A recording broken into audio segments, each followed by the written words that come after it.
Salut, c'est Hugo, j'espère que vous avez passé une bonne semaine. Cette semaine, on va parler de la grève qui se poursuit, des tensions internationales, d'inégalités à l'école, d'addiction aux réseaux sociaux et de Netflix qui veut vous proposer de regarder des séries en vitesse x2. A noter que cette vidéo, elle est réalisée en partenariat avec NordVPN. Pour changer, si jamais vous voulez plus d'informations et découvrir l'offre, eh bien rendez-vous dans la description ou alors en fin de vidéo.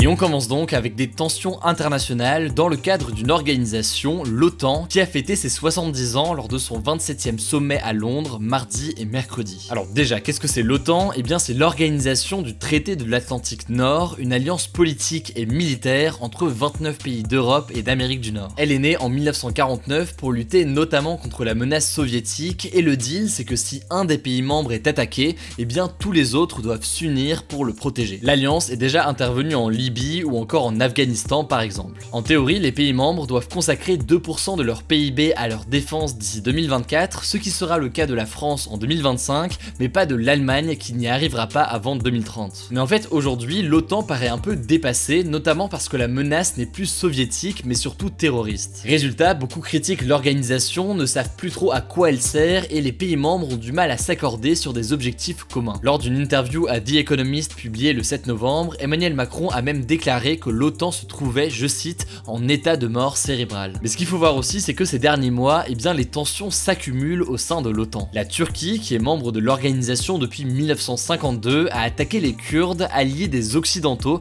dans la lutte contre Daesh en Syrie. Avant ça, Donald Trump avait retiré ses troupes de Syrie sans avoir concerté ses alliés. En plus de ça, les Turcs veulent que l'OTAN reconnaisse les combattants kurdes comme des terroristes, mais plusieurs chefs d'État ne sont pas d'accord, notamment Emmanuel Macron, qui a affirmé ne pas voir de consensus possible avec la Turquie sur la définition du terrorisme. Bref, malgré tout ça, à la fin de ce sommet, eh bien les 29 membres se sont mis d'accord sur leur prochain défi, la Chine qui monte en puissance sur le plan militaire. Le secrétaire général de l'OTAN, Jens Stoltenberg, a rappelé que Pékin est accusé de monter des cyberattaques contre l'Europe et de recourir à l'espionnage industriel. La deuxième actu de la semaine, c'est l'école et surtout le retard de l'éducation nationale en France. Selon une enquête internationale, l'enquête PISA, eh bien l'école française est mauvaise en termes d'égalité. Pour remettre un petit peu de contexte, l'enquête PISA a été réalisée en 2018 auprès de 600 000 élèves de 15 ans dans 79 pays et a été rendue publique cette semaine. Elle porte en gros sur les systèmes éducatifs, donc le niveau des élèves dans différentes matières en fonction de leurs origines socio-économiques. Cette année, la lecture était le domaine étudié de manière approfondie pour l'édition de la PISA 2018. Les nations qui ont les systèmes éducatifs les plus performants sont donc des pays asiatiques. On a 4 provinces de Chine, mais aussi Singapour, Macao ou encore Hong Kong. Bon, le bémol pour eux tout de même, eh bien il porte sur le bien-être des élèves. Mais ce que l'enquête montre surtout, eh bien c'est à la fois habituel et inquiétant, la France fait partie des champions du monde des inégalités. En effet, la France est le pays où l'origine socio-économique explique le plus le niveau scolaire. Autrement dit, pour faire simple, en France plus qu'ailleurs, eh bien si vos parents sont cadres, eh bien vous avez plus de chances d'avoir de bons scores à l'école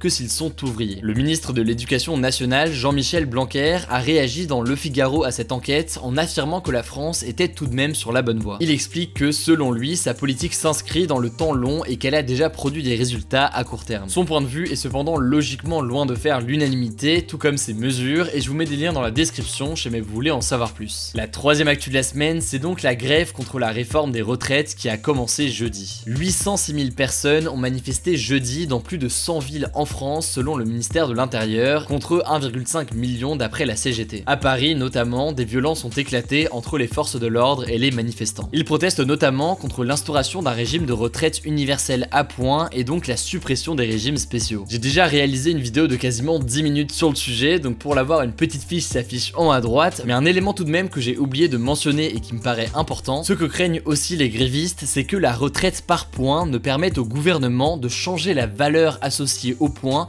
baissant ainsi potentiellement, s'ils le veulent, les pensions. Cette grève, elle est tellement massive qu'elle rappelle en tout cas celle de 1995 contre le plan d'Alain Juppé. À l'époque, il était le premier ministre du président Jacques Chirac et il proposait notamment une grande refonte du système des retraites. Cette grève avait mobilisé à son maximum entre 1 et 2 millions de personnes dans toute la France, les transports avaient été bloqués pendant 3 semaines et le gouvernement de l'époque avait fini par reculer. Bref, face à cette mobilisation massive, eh bien le président de la République s'est dit calme et déterminé. Le premier ministre Édouard Philippe a aussi annoncé que l'intégralité du projet projet serait présenté mercredi. De leur côté, la RATP et la SNCF ont reconduit la grève jusqu'à mardi inclus, et ce mardi, il y aura donc une nouvelle grande manifestation. Combien de temps cette grève peut durer? Et bien du coup, aujourd'hui, impossible de savoir. Lorsque les salariés sont en grève, et bien il faut savoir qu'ils ne sont pas payés et donc ils perdent de l'argent. C'est donc pour ça que beaucoup d'entre eux avaient anticipé cette grève et mis de l'argent de côté. En tout cas, ils sont aidés par le calendrier car les primes de fin d'année ou les 13e mois vont bientôt être payées. Là aussi, si jamais vous voulez plus d'infos sur comment fonctionne une grève, et bien je vous mets des liens dans la description. Notre quatrième actu, et bien c'est Netflix qui envisage de permettre le visionnage de programmes en accéléré ou alors au ralenti. La plateforme teste depuis quelques semaines sur les smartphones Android cette possibilité. En gros, l'idée c'est que chacun puisse choisir sa vitesse de défilement des films et des séries, et donc les utilisateurs pourraient ralentir la vitesse de lecture d'une vidéo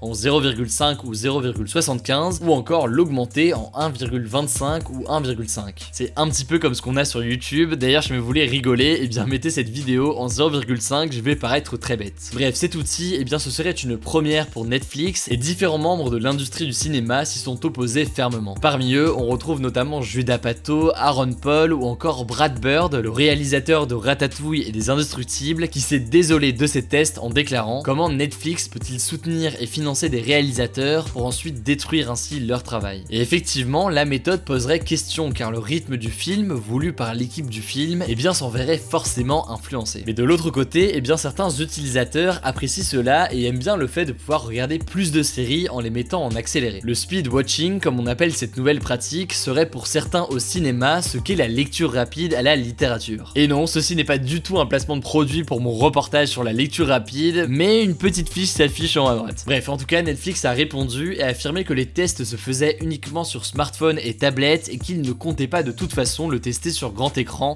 notamment donc sur télévision. En tout cas, dans la description, n'hésitez pas à me dire ce que vous en pensez et si jamais vous êtes favorable ou non à cet outil. La dernière actu de la semaine, eh bien c'est notre addiction aux réseaux sociaux. La raison pour laquelle ça me paraît intéressant d'en parler cette semaine, eh bien c'est que Google a lancé une nouvelle fonctionnalité appelée Focus ou alors sans distraction en français. En gros, c'est une fonction qui existe déjà sur Apple et qui vous permet de sélectionner les apps sur lesquelles vous passez trop de temps. Une fois que vous avez sélectionné ces apps, eh bien vous pouvez indiquer la durée maximale que vous voulez passer sur telle ou telle application, et si vous dépassez cette limite, eh bien l'application sera bloquée jusqu'au lendemain. Bref, selon moi, eh bien le lancement de ces fonctionnalités dit beaucoup sur la stratégie des géants du numérique. En effet, les smartphones et les réseaux sociaux sont construits dans une stratégie de garder notre attention le plus longtemps possible. Si on est accro à Instagram, Twitter ou même TikTok, eh bien c'est que ces applications sont optimisées pour ne pas nous lâcher. C'est ce que l'on appelle l'économie de l'attention. Aujourd'hui, vous avez un choix quasiment infini de vidéos à regarder, de jeux à jouer, etc. Du coup, les entreprises doivent tout faire pour vous garder le plus longtemps possible. Par exemple, Instagram va vous rendre accro aux likes et à vos notifs pour que vous passiez du temps sur l'application,